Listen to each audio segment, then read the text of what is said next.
एक बात बता दें, अब यहाँ पर भी प्लानिंग चल रही है तो बैचेस गड़बड़ है ना, और कोई डर नहीं है।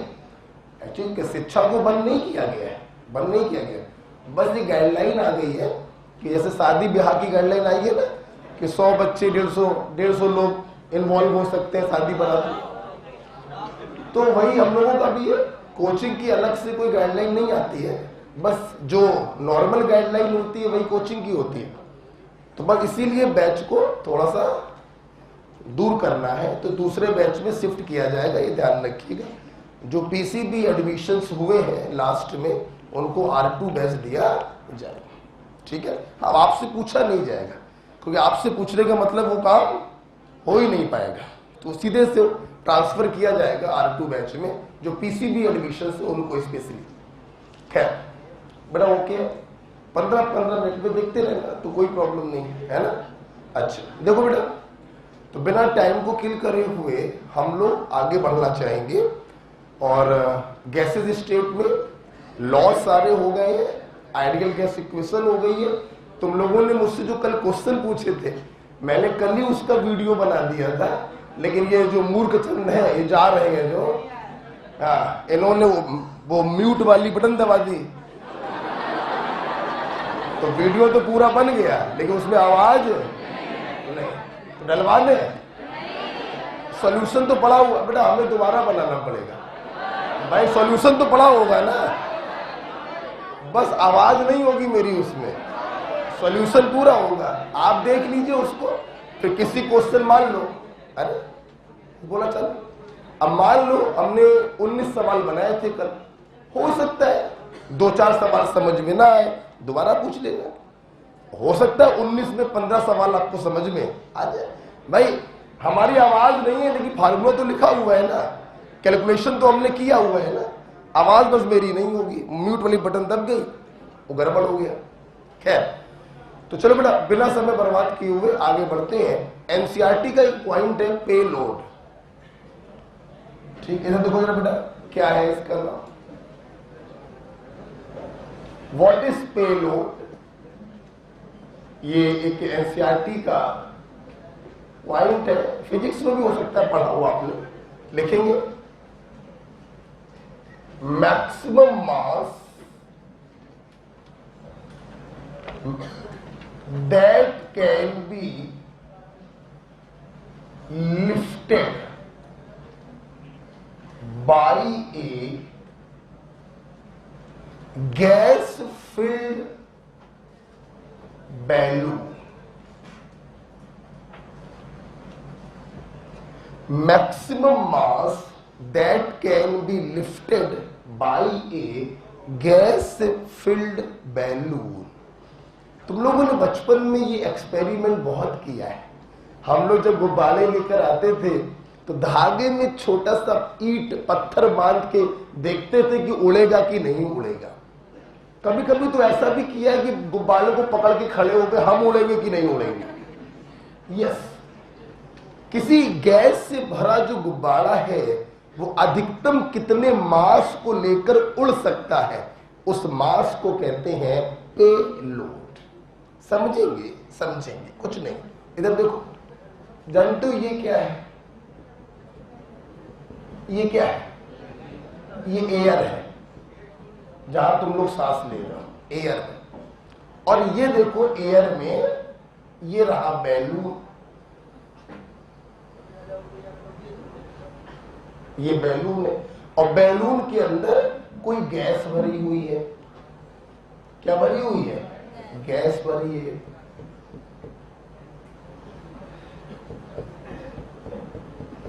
ठीक, अच्छा अब ये जो बैलून है जो एक गैस से भरा हुआ है, ये बैलून माना m मास के टुकड़े को लेकर हवा में उड़ सकता है, तो दिस m इज कॉल्ड पे लोड। क्लियर? फिर से सुन लीजिए, किसी गैस से भरा बैलून जितने मास को लेकर हवा में उड़ सकता है उस मास को कहते हैं payload. Last to last year से पढ़ाना चालू किया मैंने इसको, और मैं इसका पूरा डेरिवेशन बच्चों को कराता था कि नीचे mg लग रहा है, पूरा दिखाता था। जरूरत नहीं है उसकी, सीधे देखिए कितनी स्टाइलिश तरीके से याद करवा रहे हैं। बेटा मास बराबर वॉल्यूम इंटू मास बराबर वॉल्यूम इंटू उधर रख दो, इधर रख दो कहीं पर। हाँ, मास बराबर वॉल्यूम इंटू। अब सुना, अब यहां पर दो चीजें हैं, एक एयर है और एक गैस है। तो दो चीजों की डेंसिटी है, तो हम दोनों चीजों की डेंसिटी का डिफरेंस यूज करते हैं, क्योंकि यहां पर एक गैस नहीं है, यहां पर दो गैसें हैं, एक इसके अंदर जो गैस भरी है और एक जो एयर है। इसलिए यहां पर इंडिविजुअल डेंसिटी का इस्तेमाल नहीं करेंगे, डिफरेंस इन डेंसिटी का इस्तेमाल करेंगे, और इसी मास को कहते हैं पेलोड। और यहां पर V जानते हो क्या? Is the volume of balloon. V is the volume of balloon. और आप लोग को मैं बताना चाहूंगा कि एनसीईआरटी में बैलून को स्फेरिकल माना गया है। क्या माना गया? क्या माना गया? और स्फेयर का वॉल्यूम क्या होता है? 4/3 pi r cube. 4/3 pi r cube, जहां पर आर क्या होगा? Radius of balloon. बेटा बोलो क्या होगा? Radius of balloon. और डेल्टा डी का मतलब क्या? Difference in density. हमारे बच्चे जानते हैं डिफरेंस हमेशा कैसे निकालते हैं? बड़ी वैल्यू माइनस छोटी। ठीक है, डिफरेंस इन डेंसिटी, बड़ी वैल्यू माइनस छोटी वैल्यू। तो जाहिर सी बात है, हवा भारी होगी और बैलून के अंदर भरी गैस हल्की होगी, तभी तो बैलून हवा में ऊपर उठेगा।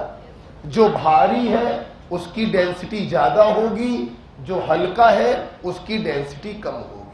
याद करने की जरूरत नहीं है, तुम बड़ी डेंसिटी से छोटी डेंसिटी को माइनस करोगे, दैट्स इट। ठीक है, this is about the payload. Derivation की कोई जरूरत नहीं है। I am not teaching physics, मैं केमिस्ट्री पढ़ा रहा हूं, और एनसीईआरटी में चूंकि ये दिया गया है तो मैंने आपको बता दिया। ठीक है, डेरिवेशन फिजिक्स में देखिए। ओके, चलिए हटा दो इसको। देखो बड़ा सीधा क्वेश्चन आएगा। एनसीईआरटी में जो क्वेश्चन दिया वो तो बहुत बड़ा हो गया। जानते हो क्या दिया है? उन्होंने रेडियस दी है। अरे दादा, अब रेडियस से volume 4/3 pi r cube, calculation बहुत बड़ा। फिर उस वॉल्यूम में डिफरेंस इन डेंसिटी से मल्टीप्लाई, कैलकुलेशन बहुत बड़ा। मेरा मानना है अगर पेलोड पर कभी क्वेश्चन आया नीट में, तो मेरे ख्याल से आपको वॉल्यूम दिया जाएगा, दोनों गैसों की डेंसिटी दी जाएगी और पेलोड आपसे पूछा जाएगा, मेरा जो मानना है। या फिर अगर उन्होंने रेडियस आपको दी तो ऐसी वैल्यू देंगे जिनको काटा पीटी बड़े आराम से हो जाएगा, है ना। तो ये रहा पेलोड। आगे चलते हैं। देखिए, आइडियल गैस इक्वेशन और उससे रिलेटेड तीनों लॉ खत्म हो चुके हैं। अब हम लोग इस चैप्टर में आगे बढ़ना चाहेंगे। क्या इसको हटा दें? आपने क्वेश्चन लगा लिए 1 to 55। अरे हाँ, पिल जाओ इसी पे, इसी पिल जाओ तुम लोग। 56 था जो कल काम दिया वो लगा लिया सब लोगों ने। ठीक है, वो म्यूट वाला वीडियो में डलवा दूंगा, उसको देख लेना, कि कोई क्वेश्चन में फर्दर डाउट लगे दोबारा पूछ लेना। ठीक है, चलिए आज हम लोग उसके आगे की कार्रवाई करेंगे। ठीक है, हटाते हैं इसको। अच्छा, अब हम लोग इस चैप्टर में आगे बढ़ने जा रहे हैं और अगला हमारा पॉइंट है डाल्टन्स लॉ। इसी के ऊपर इस साल सवाल आया था नीट 2021 में, पार्शियल प्रेशर। इसी पर आया था बेटा, सॉरी 20 में, sorry Dalton's law of partial pressure. ठीक है, देखिए कुछ नहीं, 2 कौड़ी का है। मान लीजिए ये कोई कंटेनर है जिसमें 2 गैसें भरी हैं, गैस ए और गैस बी। गैस ए के मान लीजिए Na मोल है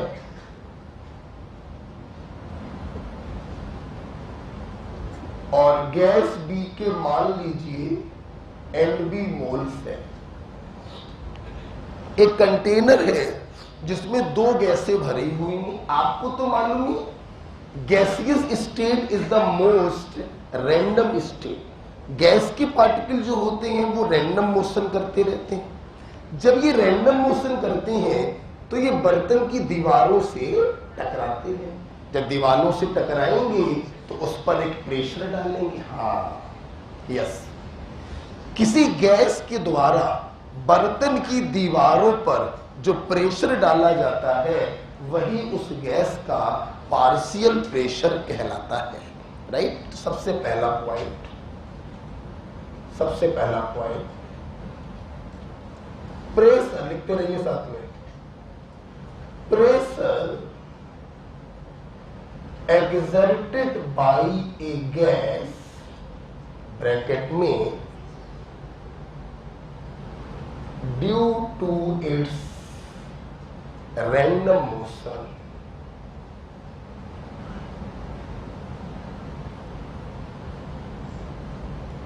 ब्रैकेट क्लोज कर दीजिएगा। तो pressure exerted by a gas on wall of container is called its partial pressure।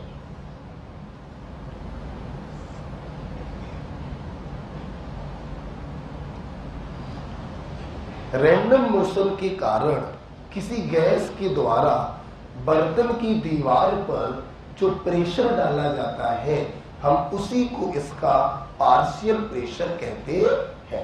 यही क्वेश्चन इसी साल पूछा गया था। अच्छा, अब सवाल ये है कि हम इस पार्शियल प्रेशर को कैलकुलेट कैसे करते हैं।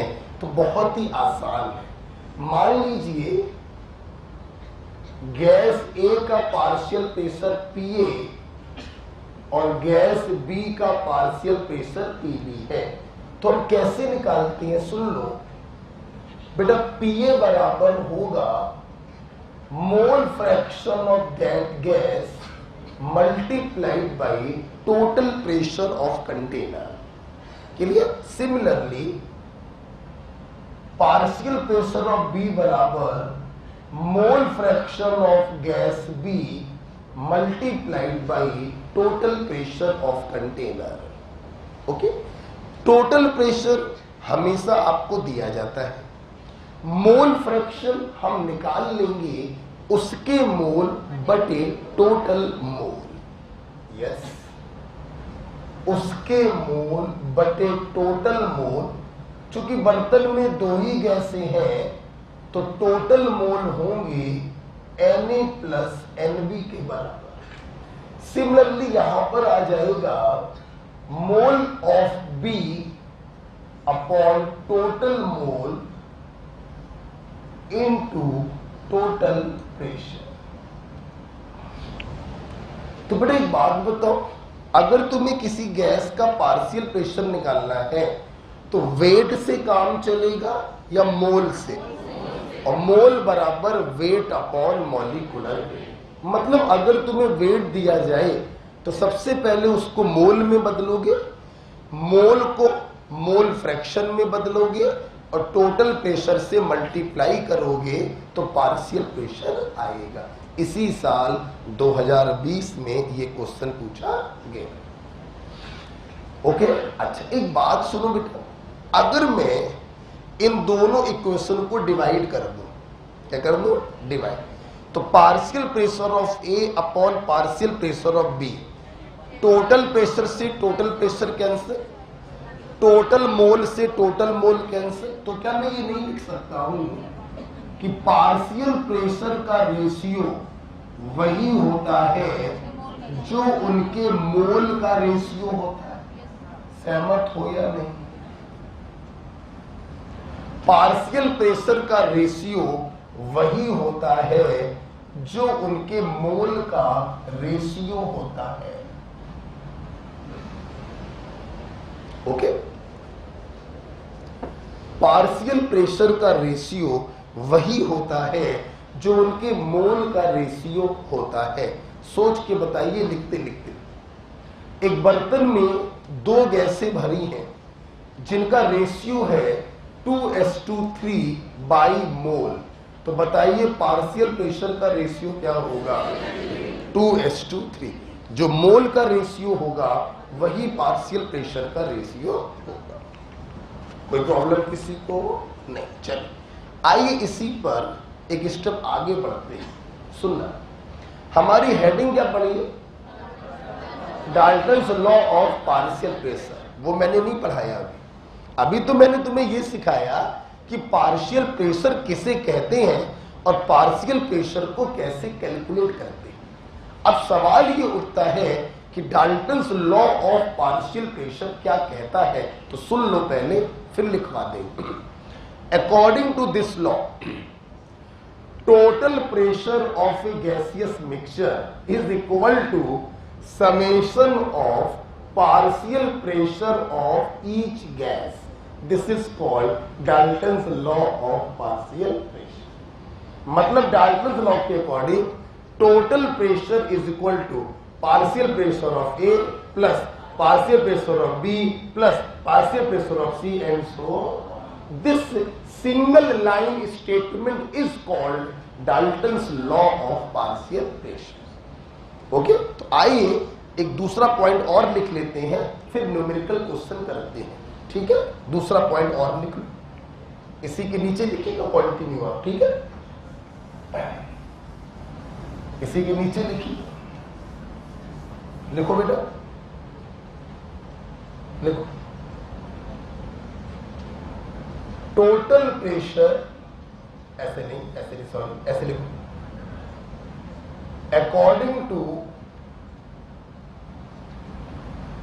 according to Dalton's law,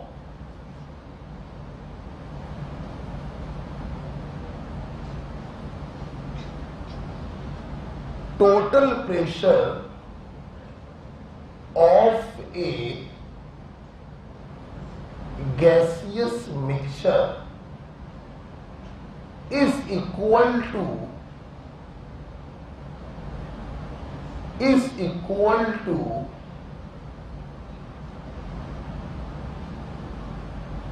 summation of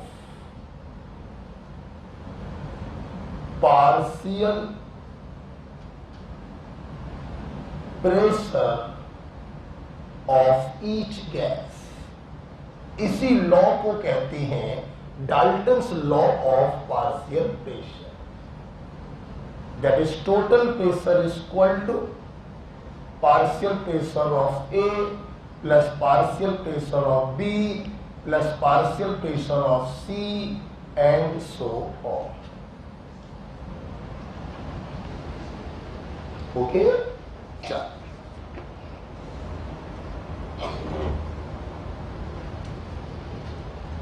ठीक है।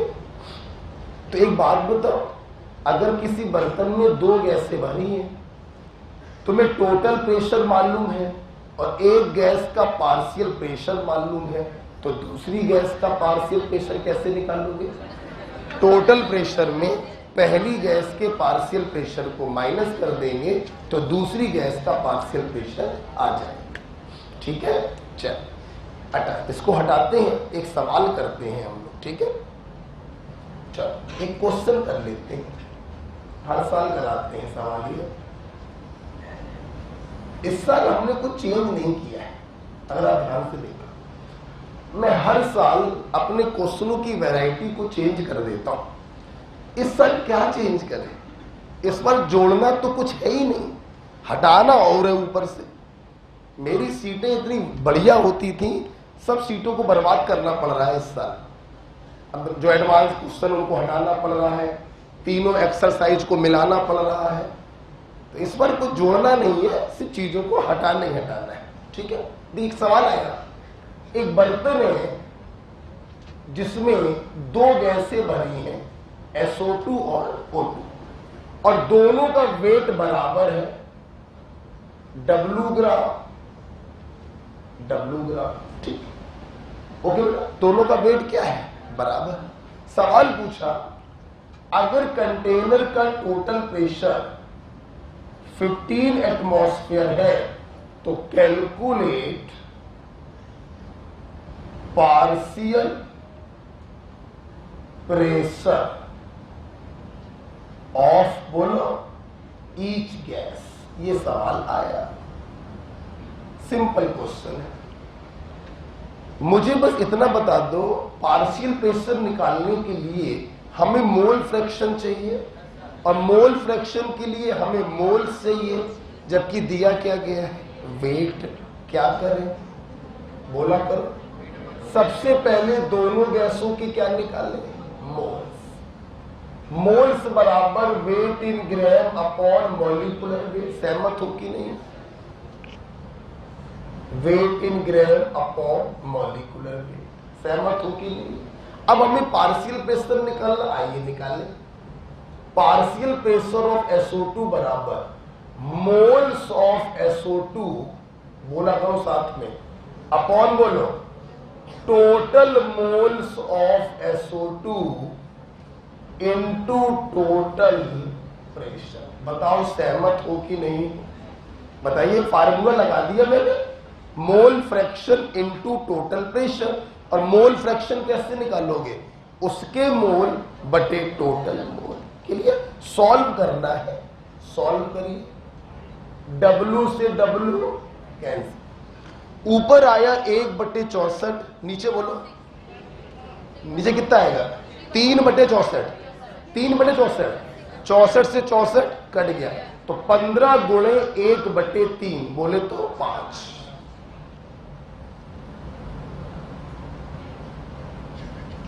15 गुणे 1/3 बोले तो 5।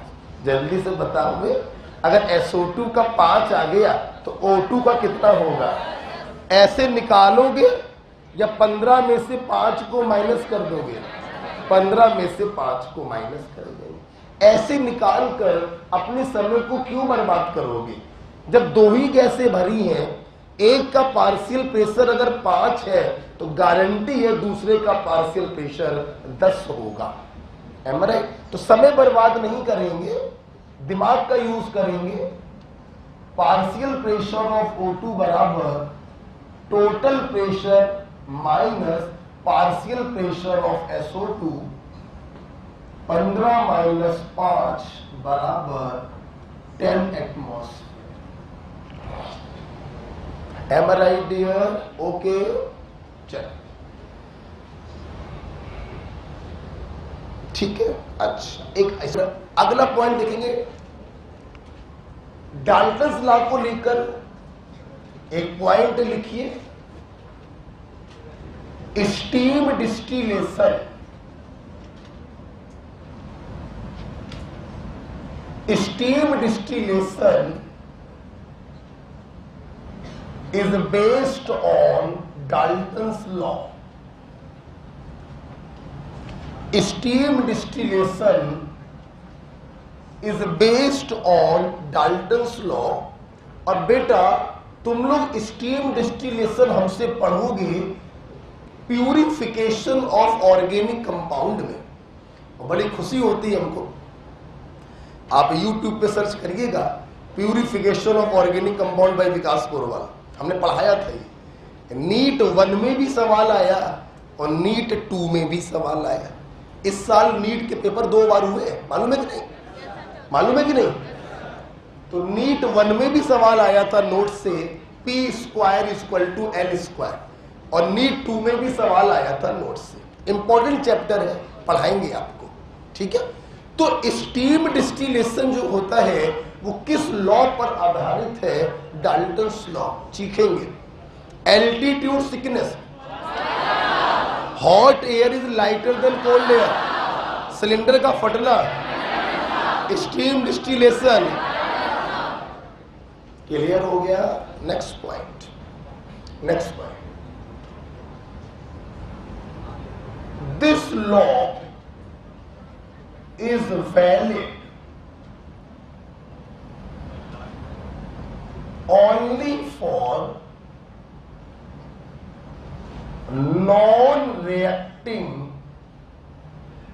gaseous gases. This law is valid only for non-reacting gases. हाँ, तुम लोगों ने पढ़ा जब बर्तन में दो या दो से अधिक गैसें थीं तो उनका पार्शियल प्रेशर हमने कैसे निकाला? Mole fraction multiplied by total pressure. सुन लो, ये फार्मूला या ये लॉ तभी तक एप्लीकेबल है जब तक ये दोनों गैसें आपस में रिएक्शन ना करें। एग्जाम्पल के तौर पर समझिएगा, अगर किसी बर्तन में अमोनिया और HCl गैस को भर दिया जाए और तुमसे पूछा जाए, सुनते रहना बे, अमोनिया का पार्शियल प्रेशर 2 एटमॉस्फेयर है, HCl का पार्शियल प्रेशर 3 एटमॉस्फेयर है, तो बर्तन का टोटल प्रेशर 5 एटमॉस्फेयर होगा। सही या गलत? गलत। ये सही तब तक था जब तक ये दोनों गैसें रिएक्शन ना करती। अमोनिया और HCl आपस में रिएक्शन कर लेते हैं और NH4Cl बना देते हैं, इसलिए यहां पे डाल्टन्स लॉ एप्लीकेबल नहीं होगा। क्लियर? जैसे बताओ, एक बर्तन में ये दोनों गैसें भरी हैं, डाल्टन लॉ एप्लीकेबल नहीं होगा। एक बर्तन में ऑक्सीजन और हीलियम गैस भरी है, यहां पे डाल्टन लॉ एप्लीकेबल होगा क्योंकि इनर्ट गैस से किसी से रिएक्शन नहीं करती। मेरे क्लास के छात्र बोलेंगे, एक बर्तन है जिसमें दो गैसें ऑक्सीजन और हीलियम भरी है, ऑक्सीजन का पार्शियल प्रेशर 2 एटमॉस्फेयर और हीलियम का पार्शियल प्रेशर 3 एटमॉस्फेयर है, तो बर्तन का टोटल प्रेशर 5 होगा। सही या गलत? सही या गलत? आप जानते हैं ये क्वेश्चन पूछा गया था एम्स में, ये एम्स के असर्शन रीजन का सवाल था। खैर, अब एम्स होना नहीं है वो अलग बात है। हमारे बात में क्लियर हो रही है? तो ध्यान रखिएगा, जो गैसें नॉन रिएक्टिंग होती हैं उन्हीं पर डाल्टन्स लॉ एप्लीकेबल होता है। ठीक है, बताओ, तुम लोगों ने सुना होगा एल्केन के बारे में। जो एल्केन होते हैं, मीथेन, इथेन, प्रोपेन, ये नॉर्मल टेम्परेचर पर रिएक्शन नहीं करते। तो अगर इथेन का मीथेन के साथ मिक्सचर बनाया जाए तो बताओ डाल्टन लॉ को फॉलो करेगा? बिल्कुल करेगा। मान लो मीथेन और इथेन का मिक्सचर बनाया जाए तो ये भी डाल्टन लॉ को फॉलो करेगा क्योंकि ये आपस में रिएक्शन नहीं करेगा। ठीक है, चलिए, डाल्टन्स लॉ खत्म होता है, रिवीजन का कोई समय नहीं दिया जाएगा, छोटा सा लॉ था, समझ में आ गया। हम लोग बढ़ेंगे अगले लॉ की तरफ, ग्रेहम्स लॉ ऑफ डिफ्यूजन। बहुत इंपॉर्टेंट, हटाना चाहेंगे इसको? हटा दें। तो डाल्टन्स लॉ तभी तक वैलिड है जब तक गैसें आपस में रिएक्शन ना करें। अगला हमारा लॉ है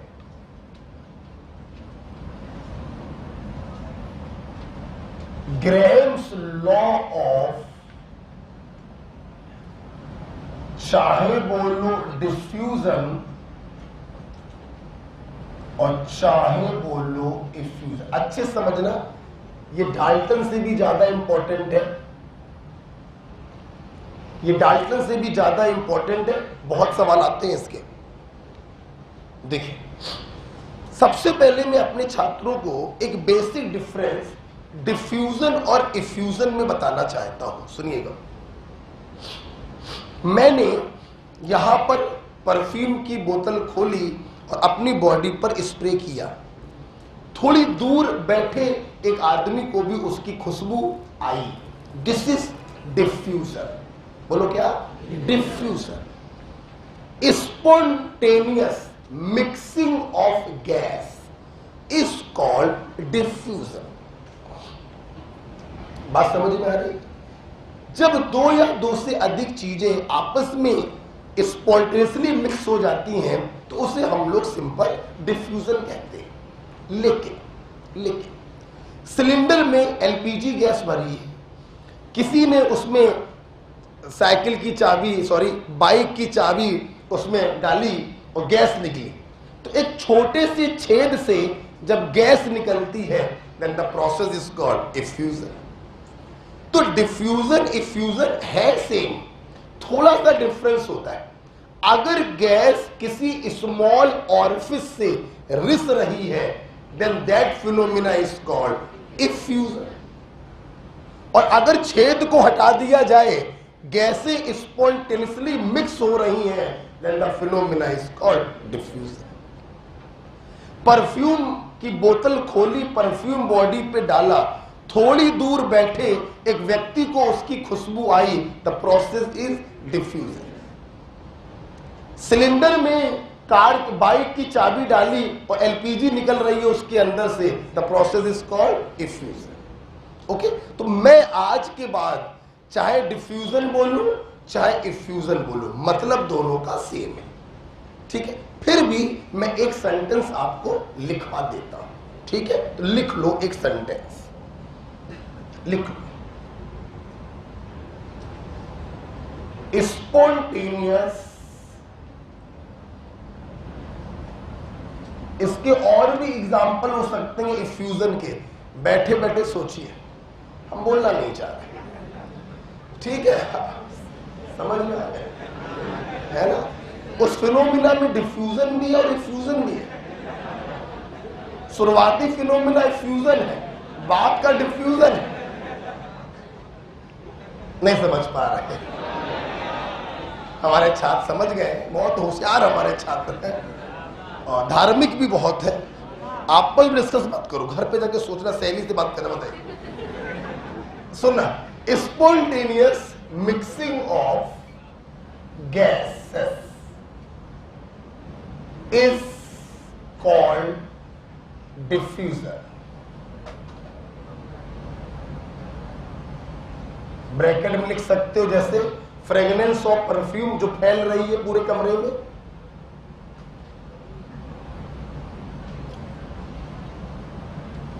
फ्रेगनेंस ऑफ परफ्यूम।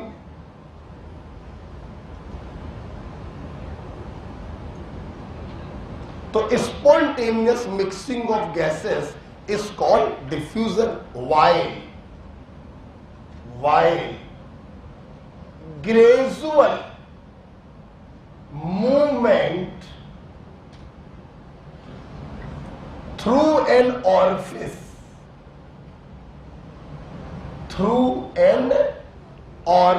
बेटा ऑरिफिस बोलो, होल बोलो, हिंदी में बोलो, छेद, एक है बात। While gradual movement through an orifice is called effusion. ठीक है, तो आज के बाद मैं डिफ्यूजन बोलूं या इफ्यूजन बोलूं, दोनों का मतलब एक ही है।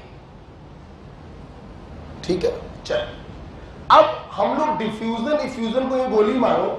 अब बात करते हैं ग्रैहम्स लॉ ऑफ डिफ्यूजन होता क्या है। चलो देखते हैं इसको यहीं पे बंद कर दो, इसका खेल खत्म। ठीक, इधर देखिए बेटा, मान लीजिए ये कोई कंटेनर है जिसमें कोई गैस भरी है। चलो सामने देखो सब लोग, ठीक, इसमें कोई गैस भरी है। हमने इस कंटेनर में एक छोटा सा होल बना दिया, ठीक, और होल बनाते ही ये गैस जो है इस छेद से बाहर निकलने लगी। पहले एक आवाज में बोलो, डिफ्यूजन या इफ्यूजन? इफ्यूजन इसको कहेंगे। ठीक, अब सुनो, ग्रैहम्स लॉ हमसे क्या कहता है? किसी गैस का रेट ऑफ डिफ्यूजन, मतलब बाहर निकलने की गति, rate of diffusion is defined as volume of gas diffuse per unit time is called rate of diffusion. ये बिल्कुल वैसी ही बात है जैसे फिजिक्स में तुम लोग पढ़ते हो चाल बराबर दूरी बटे समय। What is velocity? Distance travelled पर unit time is called velocity. Similarly यहां पर वेलोसिटी को बोल दे रहे हैं रेट और डिस्टेंस को बोल दे रहे हैं volume. What is rate of diffusion? बोलो। Volume of gas diffuse per unit time is called rate of diffusion. कोई प्रॉब्लम है? हिंदी बताते हैं।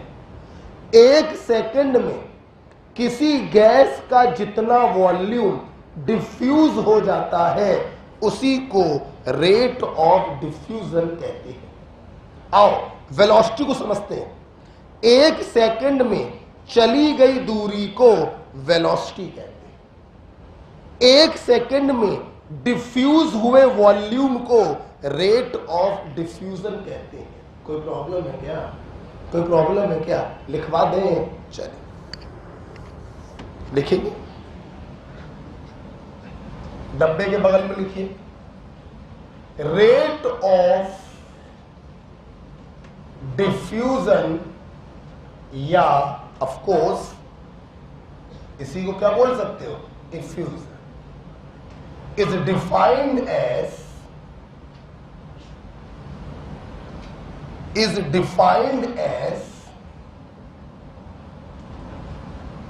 volume of gas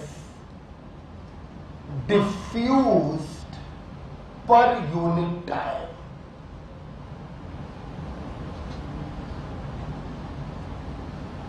पर यूनिट टाइम।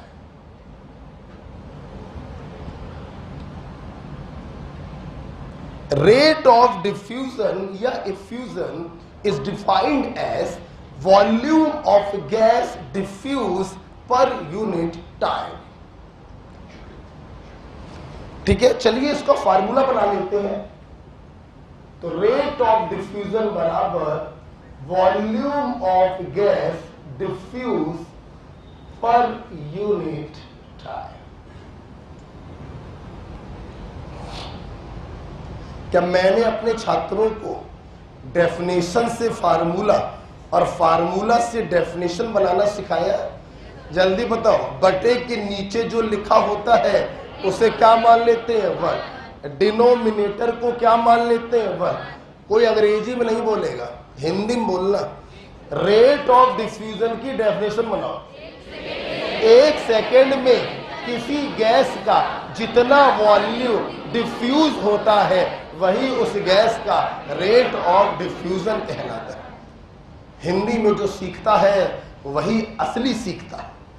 हम कितने भी सीबीएसई एसएससी बोर्ड से पढ़ लें, बट हमारी मदर लैंग्वेज जो है वो हिंदी है। हम हिंदी को जितने अच्छे से आत्मसात कर सकते हैं, आत्मसात ग्रहण कर सकते हैं, ले सकते हैं, सीख सकते हैं, उतने अच्छे से हम किसी भी अन्य भाषा को नहीं सीख सकते। तो जब हम लोग किसी चीज को, बड़ा ध्यान रखना, बड़ी बड़ी बात बोल रहा हूं, हिंदी में समझ लेते हैं तो समझ लेना वो चीज तुम्हारे समझ में आ गई। ये अंग्रेजी किसी काम की नहीं है। कितने लोग अंग्रेज हैं यहाँ पर? अंग्रेज कितने लोग हैं? इंग्लिश मीडियम वाले अंग्रेज? अंग्रेज अच्छा है, कुछ लोग हैं। ये लोग अंग्रेज हैं। पापा होंगे लंदन से, मम्मी होंगे क्या, कोई तो होंगे। बाकी सब लोग देहाती है। हम देहाती हैं, गर्व से बोलो, है ना? हाँ चलिए, कैसे हो? UP board, English medium? अच्छा चलो कोई बात नहीं। अंग्रेजी मीडियम मुझे दूर से दिखाई पड़ते हैं, चमकीले टाइप के होते हैं। हम साले यूपी बोर्ड तो वो भी दूर से दिखाई पड़ते हैं, गिलहरी टाइप के लगते दूर से। ऐसा नहीं है, हम भी है जो चमकीले। चलो आ जाओ, देखते हैं। आ रहे आज मेरा ही मन कर रहा, आते हैं। चलो आगे बढ़ते हैं, थोड़ा आगे बढ़ते हैं। सुना, अब एक बात बताओ और सोचो। एक हल्का आदमी है, एक भारी आदमी है, दोनों की रेस लगवा दें, कौन जीतेगा? हल्का। भारी वाला दौड़ेगा कहाँ? वो तो लुढ़केगा। दौड़ेगा तो हल्का वाला दौड़ेगा, सीधी सी बात है बेटा। जो हल्का होता है उसका वेलोसिटी ज्यादा। मैं ये डंके की चोट पर कह सकता हूं, जिस गैस का मॉलिक्यूलर वेट कम उसका रेट ऑफ डिफ्यूजन ज्यादा। यस, इसीलिए एक्सपेरिमेंटली ये देखा भी जाता है कि rate of diffusion is inversely proportional to under root of molecular weight of gas. Just minute, फिर लिख लेना बे। देख भाई, मैं अपने कॉमन सेंस से ये तो समझ सकता हूं कि rate is inversely proportional to molecular weight. जो भारी होगा वो धीमे दौड़ेगा, जो हल्का होगा वो तेज दौड़ेगा। लेकिन ये अंडर रूट कैसे आ गया ये हम एक्सप्लेन नहीं कर सकते। ये बेटा एक्सपेरिमेंटल ऑब्जर्वेशन है कि अंडर रूट आएगा कि नहीं आएगा। एक कॉमन सेंस से हम बस इतना ही एक्सप्लेन कर सकते हैं कि rate of diffusion is inversely proportional to molecular weight. Under root कैसे आ गया आई कांट एक्सप्लेन। ये एक्सपेरिमेंटल ऑब्जर्वेशन होता है, ठीक है। अच्छा, समझते रहना सब लोग। क्या तुम लोगों को ये मालूम है ये क्या है? नाम बताओ, ये क्या है?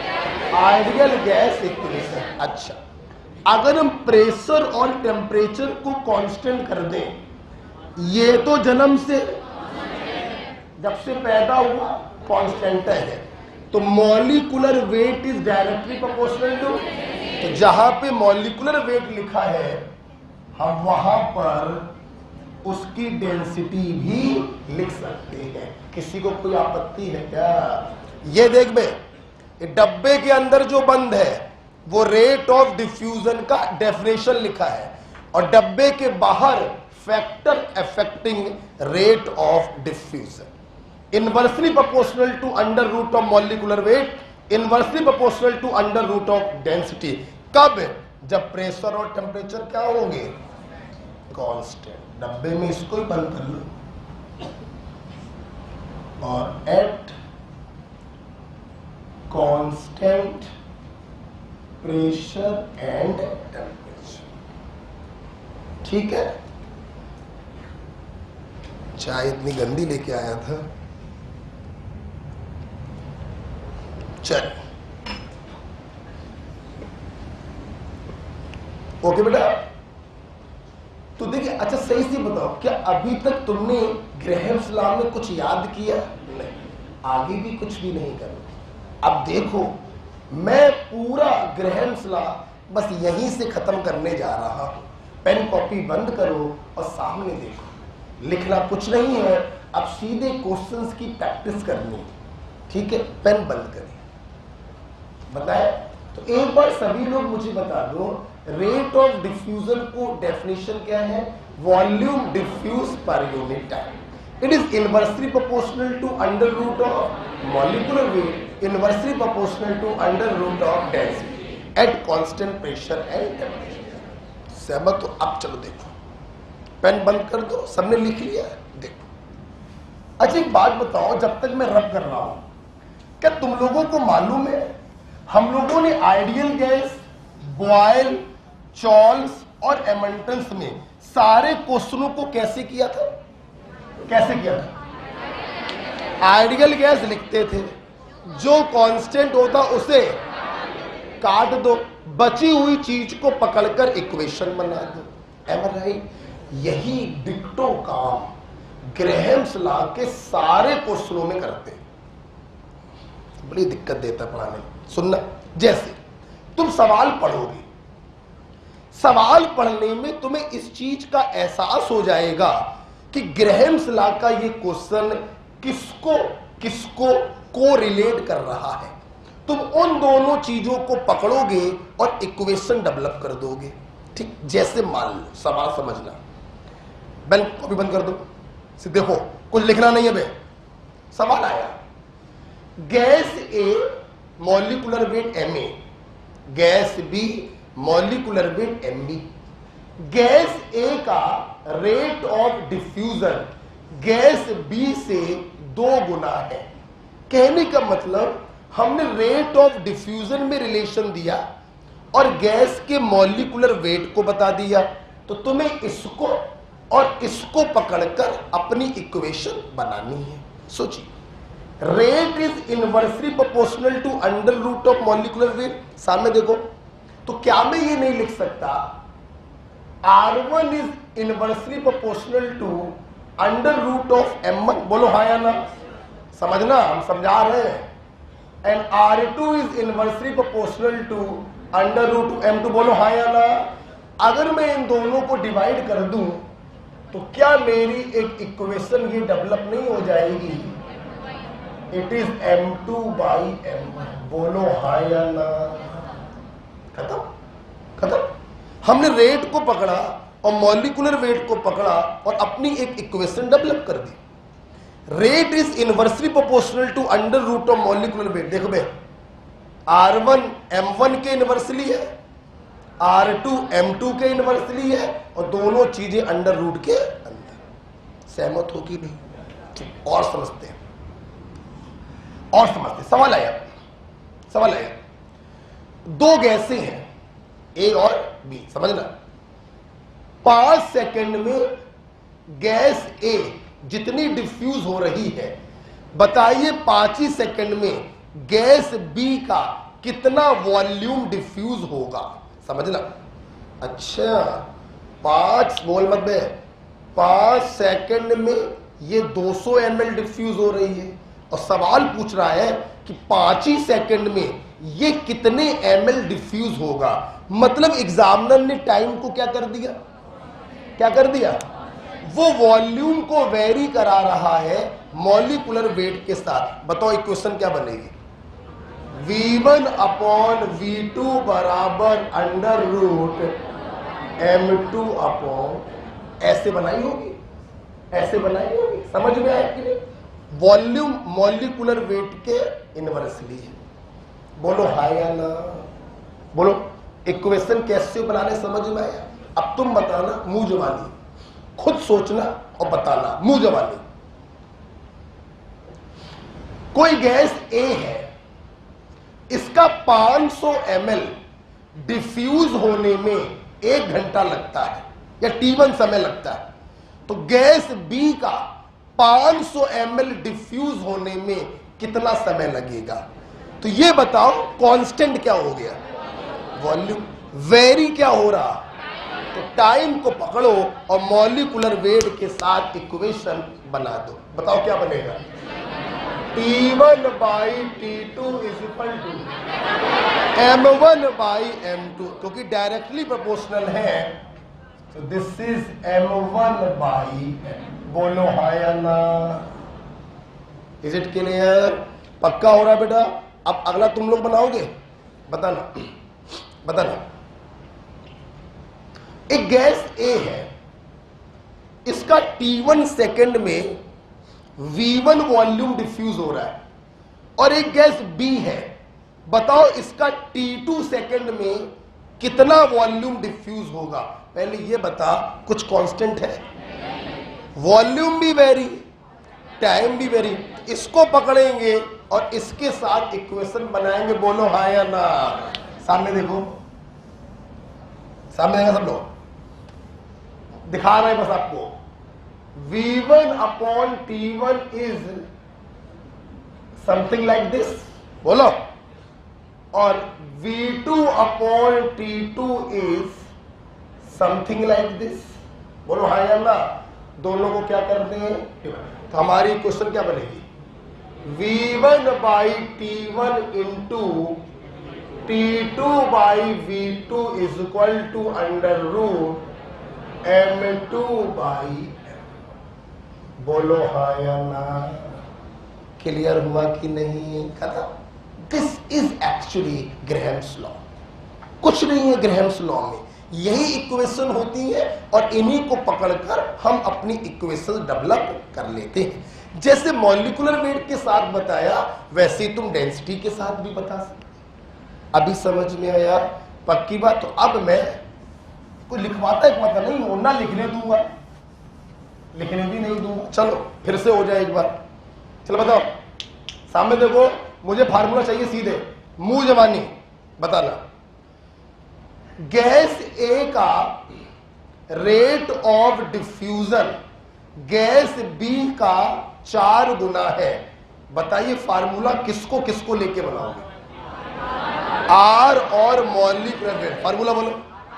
R1 अपॉन R2 बराबर under root M2 upon M1।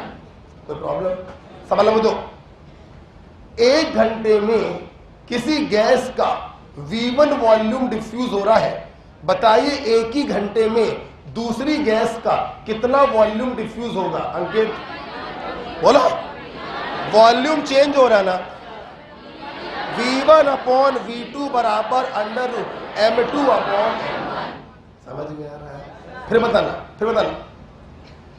500 ml किसी गैस का T1 सेकेंड में डिफ्यूज होता है, तो बताइए 500 ml किसी दूसरी गैस का कितने सेकेंड में डिफ्यूज होगा? T1 अपॉन T2 बराबर under root M1 upon M। बोलो हाय ना। ग्राहम्स लॉ में कुछ है क्या? कुछ नहीं है। 2 कौड़ी का ग्राहम्स लॉ। फिर समझना, बताना। एक गैस है, उसका V1 वॉल्यूम T1 सेकेंड में डिफ्यूज होता है, और दूसरी गैस है, उसका V2 वॉल्यूम T2 सेकेंड में डिफ्यूज होता है। बताइए संबंध क्या होगा? तो V1 upon T1 into T2 upon V2 बराबर अंडर रूट M2 अपॉन। ना बना पाओ मुंह जवानी तो जैसे मैंने किया था वैसे कर सकते हो। बोलो हाँ या ना। क्लियर?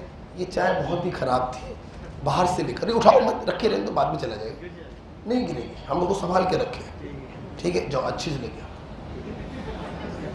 ठीक है, ये क्लियर हो गया? पक्की बात। चलिए अब मैं ग्राहम्स लॉ पर कुछ क्वेश्चंस करूंगा। जब मैं पूरा ग्राहम्स लॉ और उस पर बेस क्वेश्चन करा दूंगा तो लास्ट में 2 स्पेशल केस भी कराऊंगा। ठीक है, चालू करें? चलो चालू करते हैं ग्राहम्स लॉ। ये सब हटा देते हैं। अंकित कितना टाइम लगेगा?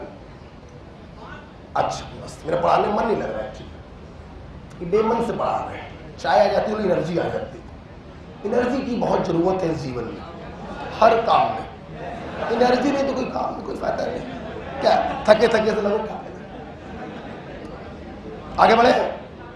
आजकल बड़ी अच्छी की सीरीज आई है, बड़ी बढ़िया बढ़िया। अभी कोई केडी सर मुझे बता रहे थे बिच्छू का खेल, देखा क्या? केडी सर देखते रहते हैं, मैं तो देख ही नहीं पाता हूँ। आश्रम, अच्छा बॉबी देओल वाली? हाँ सुना है, देखा है? देखिए नहीं देखी हमको? अरे भैया अभी रुक जाओ और लोगों को बताते पड़े। अभी 4-5 दिन पहले की बात, टीवी में दिखाया जा रहा था कि महाराष्ट्र में नहीं MP में, मध्य प्रदेश, अति हो गई। अति सुनोगे तो हंसी आएगी, हम तो मतलब हंस के लोटपोट हो गए। वहां पर क्या, और औरतें लोग जो थी लेडीज, वो जमीन में औंधे मुंह लेटी थी, जमीन 100-150 ऐसे। और एक बाबा जी थे, उनके ऊपर से निकल रहे थे। सुनो तो अंधविश्वास देखिए कि बाबा का पैर जिसके, हम नहीं थे, ये नीच काम है। अब थोड़ा हम जैसे भी है रिस्पेक्ट बहुत करते हैं। तो क्या है, अंधविश्वास क्या था कि बाबा का पैर जिनके जिनके ऊपर रखा जाएगा वो लेडीज प्रेग्नेंट हो जाएंगे। ये कौन सी साली साइंस लग रही है? मैं था, मेरे घर में सब लोग बैठे हुए थे, भैया थे, इतनी हंसी आ रही थी कि कुछ कहो।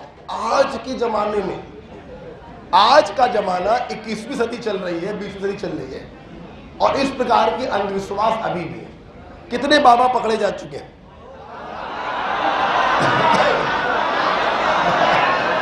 एक बाबा फ्री है यार। अब सोचो इतना अंधविश्वास है। आप लोग नई पीढ़ी हो, नए यंगस्टर्स हो, आप ही लोग इस देश को चेंज करोगे। को पढ़ाई लिखाई करिए और देश को जागरूक बनाइए। आप लोगों के ऊपर सब कुछ डिपेंड करता है ना। मेरा तो देखो, हम लोग का टाइम काफी निकल चुका है। मेरी उम्र जो है 24 साल की हो चुकी है, टाइम निकल गया है। चलो हो गया, अब हंसी मजाक हो गई।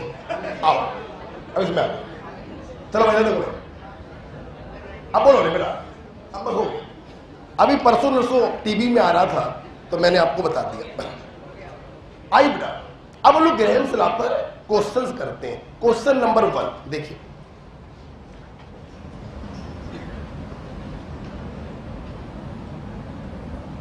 एक हमारे पास सिलिंड्रिकल ट्यूब है जिसकी लेंथ है 100 सेंटीमीटर। आवाज नहीं, बस बार बार नहीं। एक सिलिंड्रिकल ट्यूब है जिसकी लेंथ है 100 सेंटीमीटर। हमने एक छोर से अमोनिया गैस को पास किया और दूसरे छोर से HCl गैस।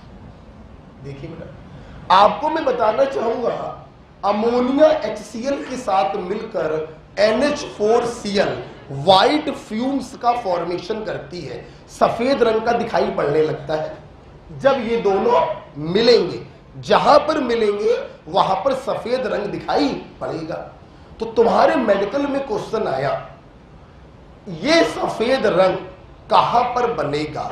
ऑप्शन सुनिए, बीचम बीच में, अमोनिया के नजदीक में, या HCl के नजदीक।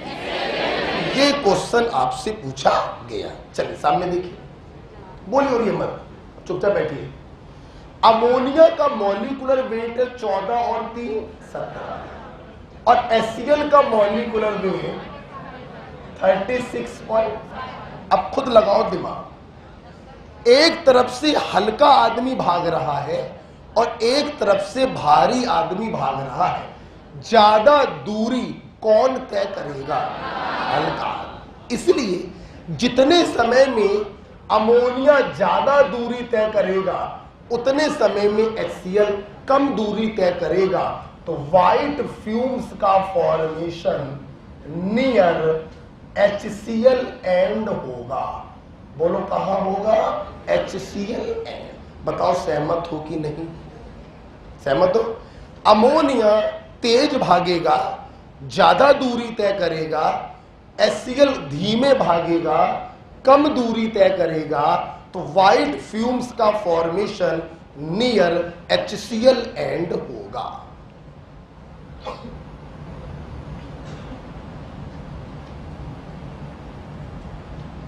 Near HCl and. ओके बेटा, कोई प्रॉब्लम तो नहीं हो रही? बताओ पीछे गेट के बाहर जो बैठे, बताओ। बालकनी वाले बोले नहीं? ठीक, चलो अब ये मेडिकल के क्वेश्चन को हम IIT के सवाल में बदल देते हैं। बदले, देखो यही क्वेश्चन IIT में पूछा गया। सुनना, मेडिकल वालों ने सिर्फ इतना पूछा कि व्हाइट फ्यूम किसके नजदीक बनेगी? आंसर HCl के नजदीक बने। IIT वालों ने क्या पूछा? उन्होंने एग्जैक्ट दूरी पूछ ली कि बताओ HCl एंड से कितनी दूरी पर व्हाइट फ्यूम का फॉर्मेशन होगा। सामने देखिए, अब एग्जैक्ट आंसर बताने जा रहे हैं। सुनना, माना HCl एंड से x सेंटीमीटर पर व्हाइट फ्यूम का फॉर्मेशन हुआ, तो अमोनिया एंड से कितना होगा? 100 माइनस x। अच्छा प्लीज सामने देखना सब लोग, अब लिखना मत। अब देखिए, एक बात बताओ, जितने समय में अमोनिया ने 100 माइनस x दूरी तय करी, उतने ही समय में HCl ने x दूरी तय करी। बोलो हाँ या ना? दोनों का समय तो बराबर। भाई मेरे, वो वहां से दौड़ना चालू किया, हम यहां से दौड़ना चालू किए। हम दौड़ रहे हैं, वो दौड़ रहा है, और टकरा गए। तो जितने समय में मैंने दूरी तय करी उतने ही समय में उसने दूरी तय करी। समय तो दोनों का क्या है? सेम। वो अलग बात है, अमोनिया हल्का होने के कारण उतने समय में ज्यादा दूरी तय करेगा और HCl भारी होने के कारण उतने समय में कम दूरी तय करेगा। लेकिन समय तो दोनों का है, तो क्या मैं ये नहीं लिख सकती हूं कि time taken by ammonia is same as time taken by HCl? बोलो हाँ या ना। और तुम्हें तो मालूम ही है समय बराबर दूरी बटे चाल, टाइम बराबर डिस्टेंस अपॉन वेलोसिटी। बोलो हाँ या ना। तो time travelled, time taken by ammonia can be written as distance upon velocity of ammonia, जिसको केमिस्ट्री में बोलते हैं रेट ऑफ डिफ्यूजन। बोलो हाँ या ना। Time taken by HCl equal to distance travelled by HCl upon velocity of HCl। बोलो हाँ या ना। ठीक बेटा, क्रिस क्रॉस कर दे, जल्दी बताओ यार। तो RHCl अपॉन R अमोनिया बराबर x अपॉन 100 माइनस x। बोलो जल्दी से बता दो। Rate is inversely proportional to molecular. तो RHCl अपॉन R अमोनिया को तुम लिख सकते हो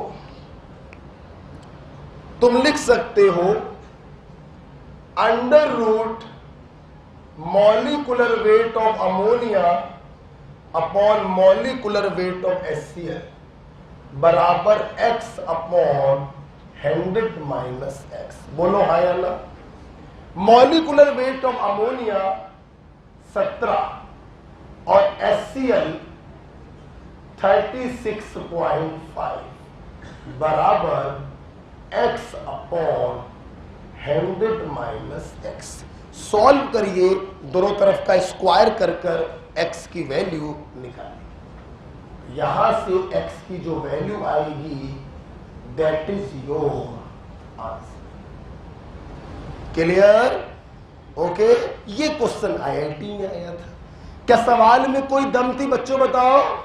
दोनों गैसों द्वारा लिया गया टाइम क्या होगा? बराबर। अब टाइम की जगह पे तुमने क्या लिख दिया? दूरी बटे चाल, distance upon velocity. Criss cross कर ग्राहम्स का लॉ लगा दिया और x की वैल्यू आ गई। ये क्वेश्चन IIT में आया। पहले हमने नीट का क्वेश्चन करा दिया कि व्हाइट फ्यूम का फॉर्मेशन कहां पर होगा? Near the HCl and. फिर मैंने IIT का क्वेश्चन आपको उसी में करा दिया। देखो अब की बार कैसी देखें। आगे बढ़ा जाए, आगे बढ़े। पहला सवाल ग्राहम्स लॉ के ऊपर, धीमे धीमे पढ़ेंगे। देखें मैं क्या है। ठीक है, आगे बढ़े। किसी बच्चे को यह संदेह तो नहीं हो रहा हमने टाइम बराबर कैसे कर दिया? बोलो। दो लोग दो किनारों से दौड़ रहे हैं, थोड़ी देर बाद वो दोनों टकरा गए, तो समय तो दोनों ने क्या लिया? सेम लिया ना। तो time taken by ammonia is equal to time taken by HCl। वो अलग बात है, हल्की गैस उतने समय में ज्यादा दूरी तय करेगी और भारी गैस उतने समय में कम दूरी तय करेगी। इस इट क्लियर? दूरी में डिफरेंस होगा, टाइम में डिफरेंस नहीं। अगला सवाल पेश करें तो हुजूर मुलाहिजा फरमाइएगा। आइए।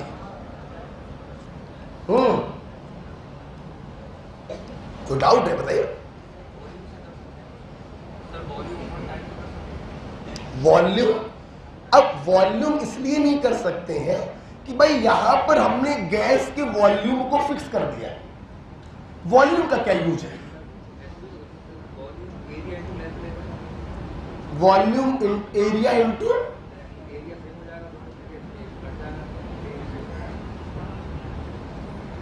सोचते हैं उसके बारे में अभी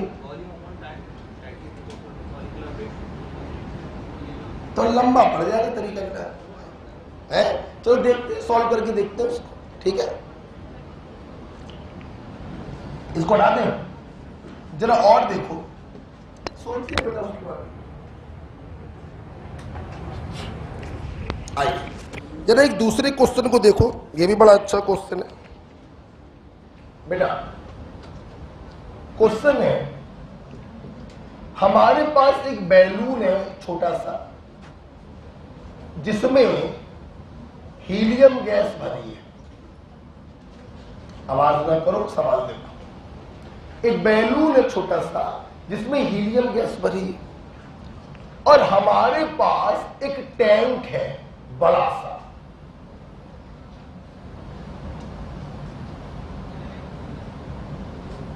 हमारे पास एक टैंक है बड़ा सा जिसमें हाइड्रोजन गैस भरी है। बेटा कौन सी गैस? हाइड्रोजन। समझ आओ, टैंक में टोटी लगी होती है, टोटी लगी थी। हमने क्या किया, इस गुब्बारे के जो रस्सी से जो मोहरा बना होता है, खोलकर टोटी में लगा दिया। अब टोटी बनाए और उसको लगाए, इतने बड़े आर्टिस्ट तो हम है नहीं, तो हमने चुपचाप क्या किया, ऐसे समझाया, इस गुब्बारे को हमने इस टैंक से जोड़ दिया। हम इतना ही बना सकते हैं बस, वो टोटी और जोड़ के दिखाना हम ना बता पाएंगे। सुनना, सवाल है, जैसे ही हम टोटी को खोलेंगे बताइए क्या होगा।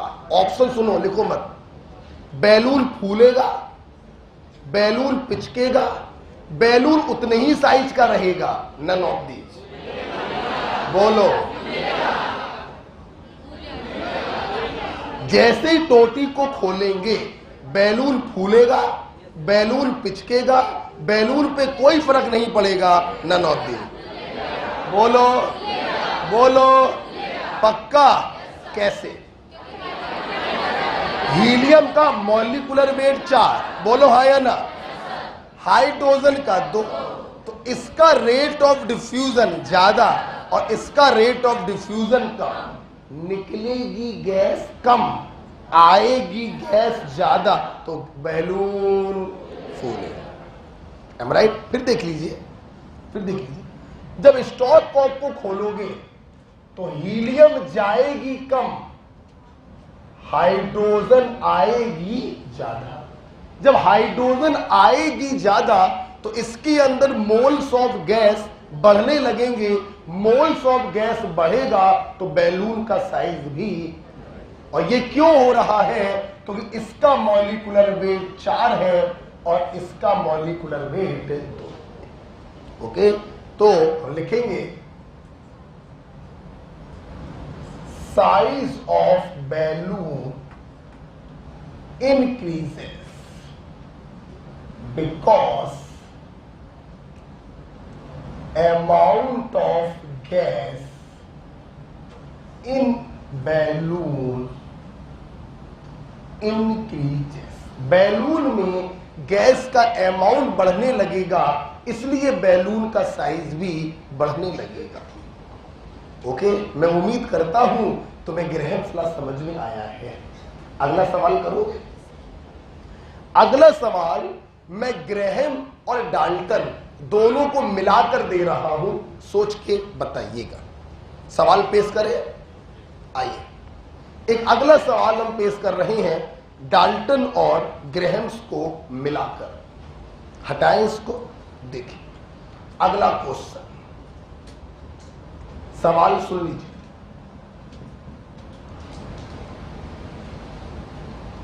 अभी मैं आपको कोई न्यूमेरिकल क्वेश्चन नहीं दे रहा हूं, सिर्फ ग्रैहम्स लॉ पर फीलिंग डेवलप कर रहा हूं। हल्का तेज भागेगा, भारी धीमे धीमे भागेगा। ठीक, आइए इसी पर सवाल देते हैं। एक बर्तन है, प्लीज सवाल को फील करिए सब लोग, सवाल फील करिए। एक बर्तन है जिसमें 3 गैसें भरी हैं, SO2 गैस, O2 गैस और मीथेन गैस। और सबसे अच्छी बात क्या है, तीनों गैसों के मोल्स बराबर हैं,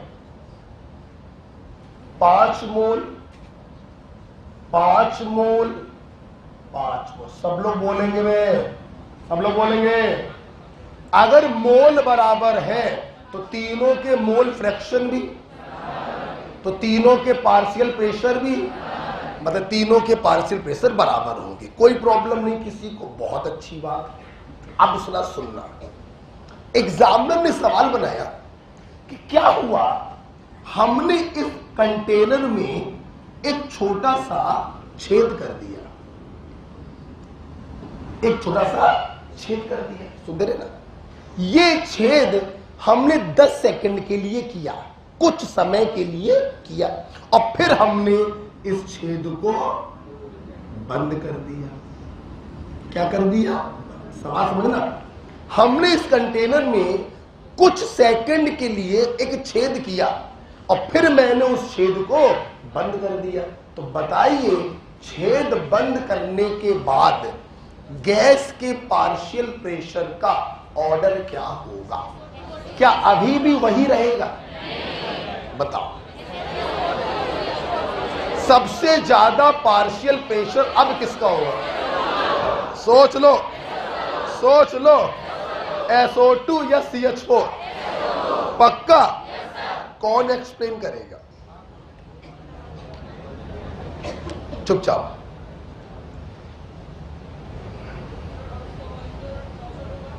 यस,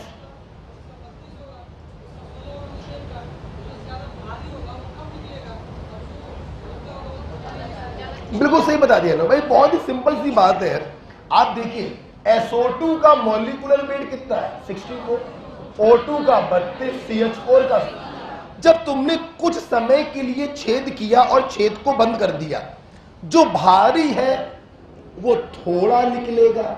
समझाने के लिए बता रहे हैं, माना 1 मोल से समझाने के लिए, जो हल्का है थोड़ा ज्यादा निकलेगा, माना 2 मोल।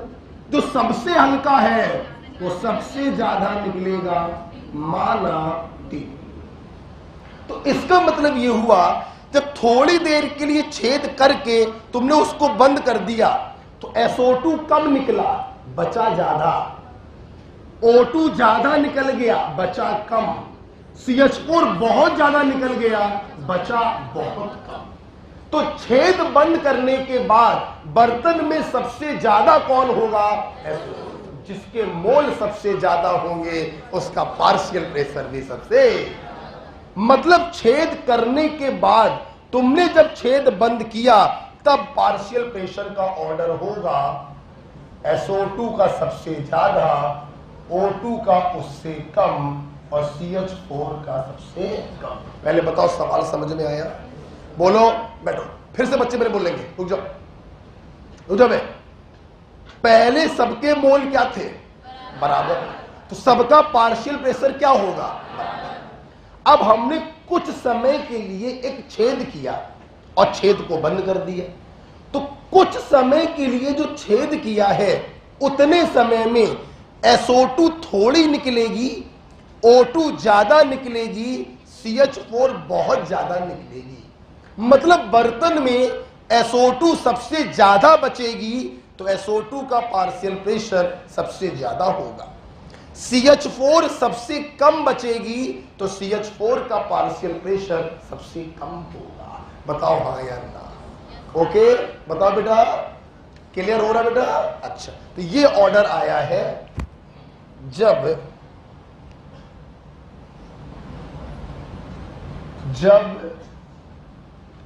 कुछ देर के लिए होल किया गया, फिर उसे बंद कर दिया गया। ओके, कुछ देर के लिए होल किया गया और फिर उसे बंद कर दिया गया तो पार्शियल प्रेशर का ऑर्डर ये होगा, ऑर्डर ऑफ पार्शियल प्रेशर। उम्मीद करते हैं आपको ये सवाल समझ में आ गया हो। शशिकांत, चाबी पास कर दो, बच्चे को दे दो, पीछे दे दो। सवाल बेटा क्लियर हो गया? बोलो सब लोग, क्लियर? अब मैं कुछ और न्यूमेरिकल क्वेश्चन आपके सामने ला रहा हूं। ग्रैहम्स लॉ की फीलिंग डेवलप हो गई है, मुझे ये विश्वास है। ठीक है, अब मैं सवाल आगे बढ़ा रहा हूं। ठीक है,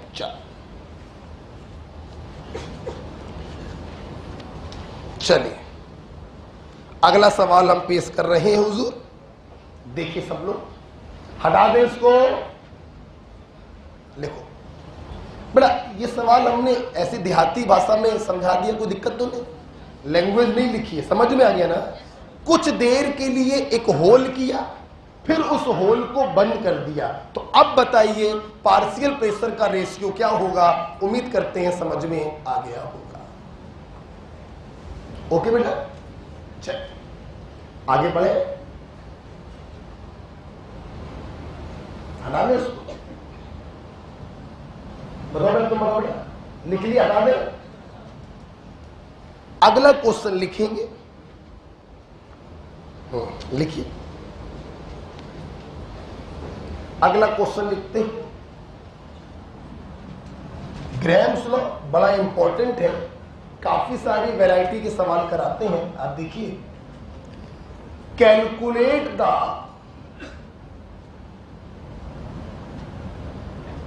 अब तुम लोग एक काम किया करो, तुम लोग 5-10 मिनट जल्दी आ जाया करो। 8:35 पे तुम लोग आते हो, 8:25 तक आ जाया करो, है ना। नहीं, एग्जिट 8:30 पर बढ़िया क्लास चालू हो जाए, है ना।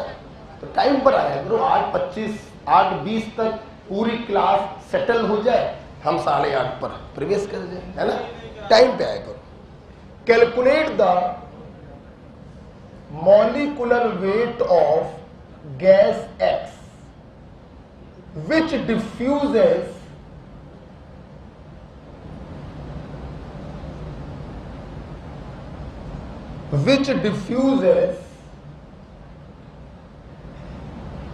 four times faster than gas Y,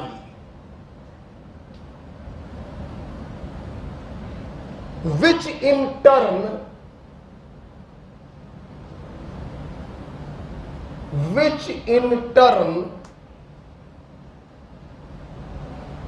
diffuses 2 times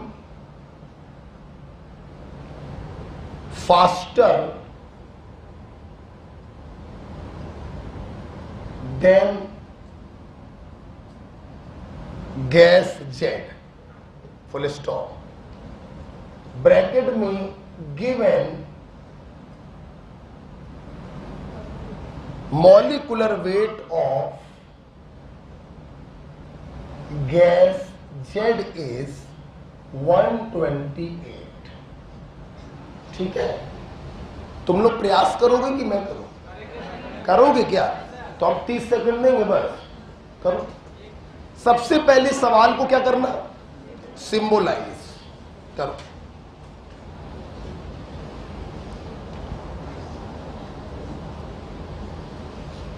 सवाल को सबसे पहले सिंबलाइज करोगे, ठीक है।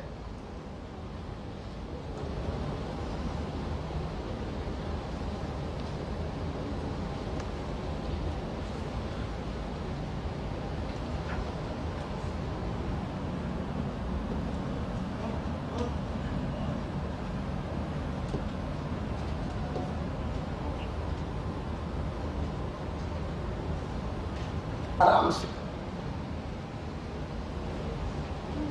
2 700 नंबर लाने बेटा, है ना। 700 नंबर की पढ़ाई करनी है। 2 मत बोला करो बे, 2 बोलो, 2। I am get little confuse.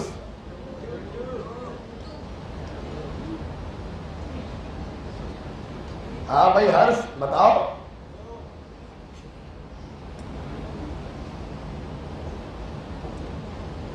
बताइए बेटा कितना आंसर आ रहा है? 2 आ रहा है। चेक करें, आइए चेक करते हैं। इधर देखो बेटा, पहले सवाल को सिंबलाइज कर लेते हैं। Calculate the molecular weight of gas X। ठीक, which diffuser 4 times faster than gas y, rate of diffusion of x is 4 times to rate of diffusion of y। सहमत हो कि नहीं हो? सुनते रहना, लैंग्वेज की प्रॉब्लम है, ध्यान से देखिए। which diffuses 4 times faster than gas y, which in turn, कोई बच्चा बताएगा इस सेंटेंस का मतलब क्या? which in turn मतलब y की चर्चा चल रही है, which in turn diffuses 2 times faster than gas z, मतलब ry is equal to 2 times to rz। फिर देखो हम देखो, calculate molecular weight of gas x which diffuses 4 times faster than gas y, which in turn diffuses 2 times faster than gas z। Language clear हो गई? Okay. और क्या दिया? Molecular weight of Z कितना दिया गया? मेरे भाई सवाल में कोई दम नहीं, तनिक देख लो।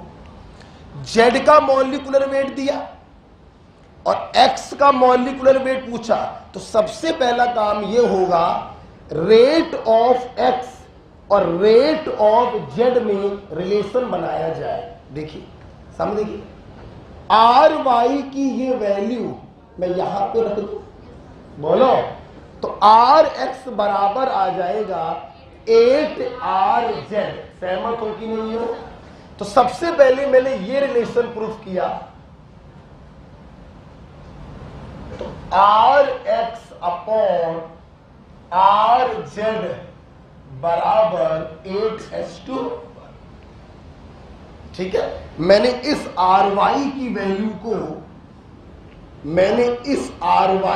वैल्यू को यहां पर सब्स्टिट्यूट कर दिया, तो आर एक्स बराबर 8 आर जेड। क्या मेरे बच्चे ये समझ पा रहे हैं कि हम एक्स और जेड के रेट में संबंध क्यों निकाल रहे हैं? जेड का मॉलिक्यूलर वेट दिया है और एक्स का मॉलिक्यूलर वेट पूछा है, ये तभी निकाल पाओगे जब इनके रेट में संबंध मालूम होगा। तो आर एक्स बराबर 8 आर जेड, तो R X upon R Z बराबर 8s1, जिसको तुम लिख सकते हो under root molecular weight of Z upon molecular weight of X. बोलो हाँ या ना? चलो दो तरफ का स्क्वायर कर दो, तो 64 upon 1। Molecular weight of Z आपको दिया है 128 और मॉलिक्यूलर वेट ऑफ एक्स आपसे पूछा है 64 दूनी 128। This is your. कितने लोगों का आ गया था? कम लोगों का आया, कोई बात नहीं, सीखने के लिए आए, कोई दिक्कत नहीं, कोई प्रॉब्लम नहीं। पहली बार में आए या ना आए उससे फर्क नहीं पड़ता, घर पर जाएंगे अच्छे से पढ़ेंगे, क्वेश्चन लगाएंगे बस। ठीक है, नोट करो। अगला सवाल फिर तुम लोग करोगे। बेटा लाइबा कोई प्रॉब्लम? क्या तुम्हें बेटा ये समझ में आया लाइबा कि हमने एक्स और जेड के रेट में संबंध क्यों निकाला? क्यों? क्योंकि जेड का मॉलिक्यूलर वेट दिया और एक्स का पूछा, तो ये तभी निकाल पाएंगे जब इनके रेट में संबंध मालूम हो। एक बार रेट में संबंध आ गया तो R X upon R Z बराबर 8s1 बराबर under root of molecular weight. X का मॉलिक्यूलर वेट नीचे आएगा, जेड का मॉलिक्यूलर वेट ऊपर आएगा। दोनों तरफ का स्क्वायर कर दीजिए, सॉल्व करिए, एक्स का मॉलिक्यूलर वेट आ गया। ठीक है, अब बताओ कोई प्रॉब्लम? नहीं। अगला सवाल हम दे रहे हैं, करने का प्रयास करिए। ठीक है, आइए। श्वेता सली खड़ी हो जाए, तो गंदे तरीके से देख रही हो, क्या प्रॉब्लम है? खड़ी हुई है, ये वैल्यू यहां पर क्यों सब्स्टिट्यूट करी? कस के बोले, आवाज नहीं निकल रही मुझसे। ये वैल्यू क्यों सब्स्टिट्यूट करी?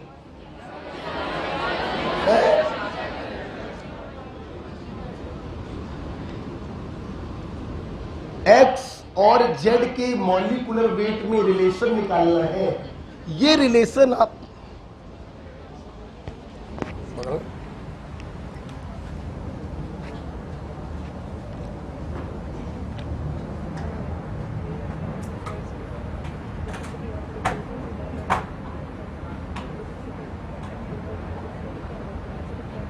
बड़ा आवाज करने की तो कोई जरूरत नहीं है।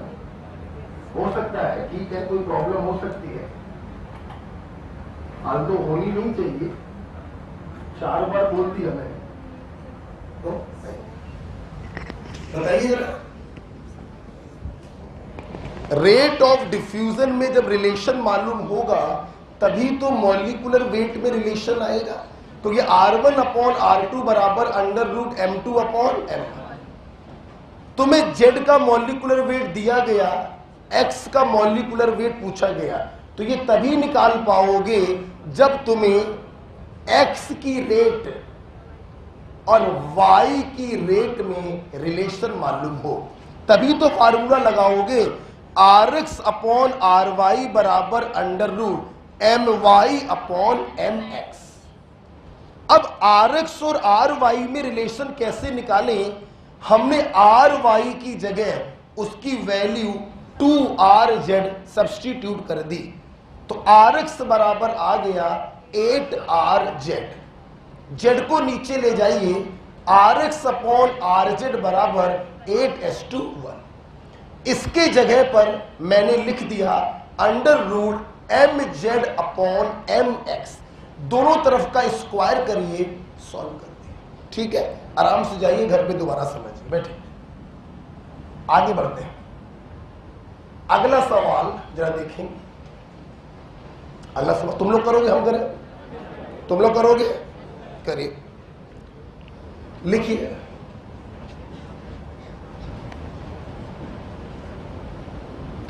सवाल लिखिए बेटा। At 27 degree Celsius 500 ml of helium diffuses in 30 minutes.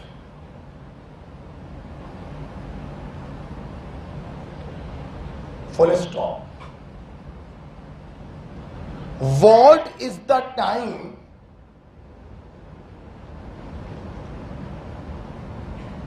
Bracket में in hour? What is the time in hour taken for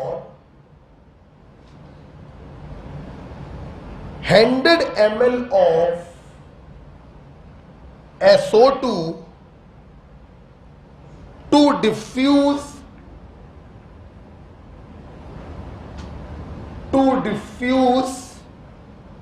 under same temperature and pressure?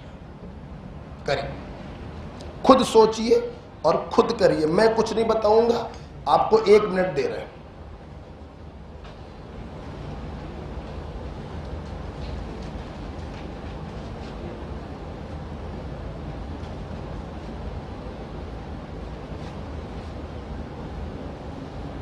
खुद करिए फटाक से।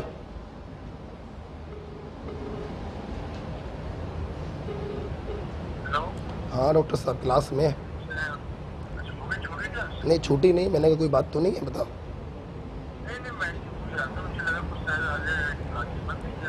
हाँ अभी तो मैं क्लास में हूँ, क्लास के बाद मिलते हैं। और शाम को आज मिलो यार, राधे यार। ठीक है, शाम को मिलो यार, जरूरत है, मिलना जरूरी है, मिलना। हाँ ठीक है, ओके।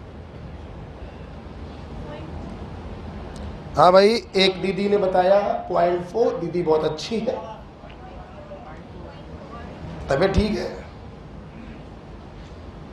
तबीयत ठीक रखिए। मैं बार बार अपने बच्चों से बोलना चाहूंगा, कितने सब्जेक्ट पढ़ने हैं? 4। एच पर ध्यान दीजिए वरना परेशान हो जाएंगे। परेशान मत हो बेटा, आराम से करो, टेंशन मत लो, हो जाता है, कोई बात नहीं। आप इस सवाल को ट्राई करिए, है ना, टेंशन मत लो। जरूर नहीं कोई चीज हमें एक बार में आ जाए और नहीं आई तो हम बेवकूफ हैं, ऐसा नहीं है। आराम से करिए, सुकून से करिए, चीजों को पहले सिंबलाइज करिए, फिर क्वेश्चन को सॉल्व करो। टेंशन मत लो बेटा। अभी हम जितना है हो गया 0.4 आ रहा है, टेंशन नहीं लेंगे। लल्ला पुच्चा वाले सवाल हम क्लास में कराते ही नहीं है, अच्छे सवाल कराते हैं, इनको करिए। 0.4 आ रहा है, चलिए देख लेते हैं। सवाल सिंबलाइज करें, खड़ी हो जाओ, सवाल पढ़ती जाओ, हम लिखते जा रहे। पढ़ो। 27 डिग्री सेल्सियस कॉमन हो गया, हटाओ। चलिए, इन्होंने बोला V helium is equal to 500, बोलती जाओ बेटा। T helium is equal to 1 या 2 बोलने से अच्छा है तुम गैसों के नाम डाल दो, आगे बढ़िए। आवर में चेंज क्यों करना है? क्योंकि टाइम भी आपसे आवर में पूछा जा रहा है, आपसे time diffuse for SO2 in hour पूछा गया है, तो हम लोग जब इसको फार्मूले में रखेंगे तो आवर में बदल के रखेंगे, बोलो हाँ या ना। और अगर आवर में नहीं बदलोगे तो टाइम तुम्हारा मिनट में आएगा, बाद में बदल देना आवर में, कोई प्रॉब्लम है क्या? चाहे पहले बदल दो चाहे बाद में बदल दो, ठीक। और आपको कितने ml SO2 को डिफ्यूज कराना है? क्या मेरे बच्चे ये समझ पा रहे हैं? साला वॉल्यूम भी चेंज और टाइम भी चेंज, दोनों चीजें क्या हो रही हैं? Change. V1 upon T1 into T2 upon V2 बराबर under root M2 upon M1, हाँ या ना? Very good. अपन लिखेंगे V1 upon T1 into T2 upon V2 बराबर under root M2 upon M। बोलो बच्चों हाँ या ना? क्या वैल्यू रख दें? वेरी गुड, वैल्यू रख देते हैं, ठीक है बेटा।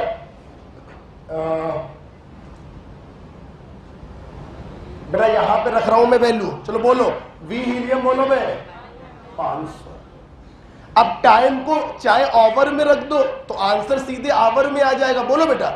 आवर में कितना रखोगे? 1/2, बोला तो 1/2, कोई प्रॉब्लम?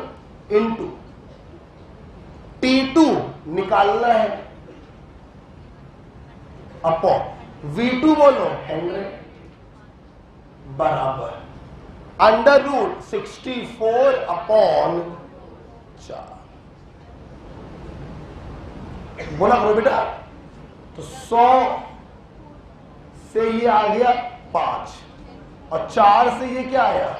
16। 16 का अंडर रूट बोलो 4, तो 10 गुणे T ऑफ SO2 बराबर 4, तो T ऑफ SO2 बराबर 0.4 hour. This is your answer,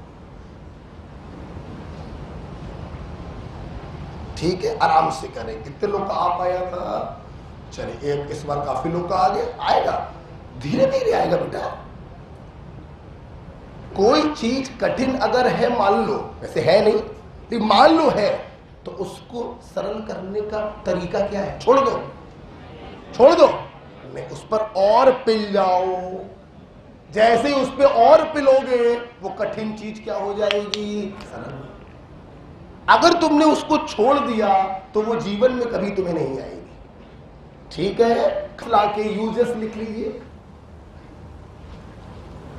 पहला, मार्स गैस डिटेक्टर।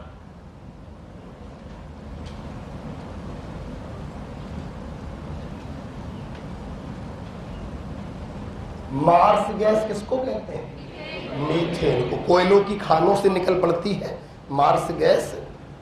तो मार्स गैस डिटेक्टर में हम ग्रेहम्स लॉ का यूज करते हैं। Next, separation of gaseous mixture, the phenomena is called, बोलो, atomolysis.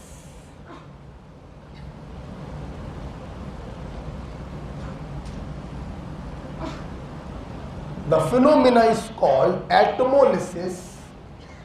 Very simple. देखो तो एक बर्तन है, उसमें 3 गैसें भरी। अबे जो भारी होगी वो धीमे धीमे रिसेगी, जो हल्की होगी वो तेजी से रिसेगी। तो ग्रेहम्स लॉ की हेल्प से हम गैसियस मिक्सचर को क्या कर सकते हैं? सेपरेट कर सकते हैं। और separation of gaseous mixture is called atmolysis. बोलो क्या कहते हैं? बोला करो जोर से। अबे तो एक बात बताओ, altitude sickness is the application of hot air is lighter than cold air. Temperature बढ़ने पर सिलेंडर का फटना, स्टीम डिस्टिलेशन और एटमोलिसिस, ग्रेहम्स लॉ। एटमोलिसिस, मार्स गैस डिटेक्टर, हर लॉ पर मैंने एक यूज आपको बताया। इसी का एक यूज ये भी लिख लेते हैं, heavier isotope of uranium